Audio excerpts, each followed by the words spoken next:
Прелиминарна распределба на 18 ново изградени станови за лица во социјален ризик од општина Ресен. На објавениот оглас од Министерството за транспорт и врски, во предвидениот рок биле пријавени 51 семејство, а валидна документација доставиле 31 лице. 18 фамилии денеска ќе добијат станови, но потоа ние ќе започнеме со одење на терен, да ги провериме сите оние што ќе добијат стан, дали нивните документи се веродостојни.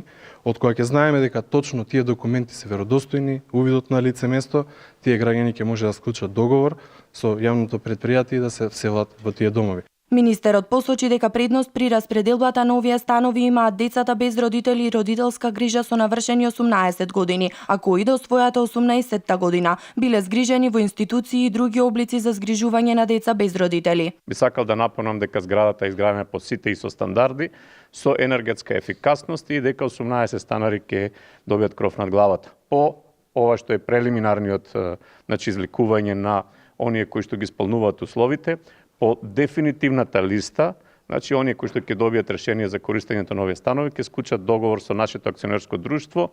Во однос на договорот што се однесува, можам да укажам на тоа дека закупнината е транспарентна и ќе биде многу ниска, и тоа е 15 денари од метар квадратен. Од акционерското друштво за стопанисување со стамбен и деловен простор, со договорот кој ќе го склучат со станарите, се обврзуваат за одржување на зградата, односно ќе ги отстрануваат сите недостатоци кои би се јавиле со текот на времето.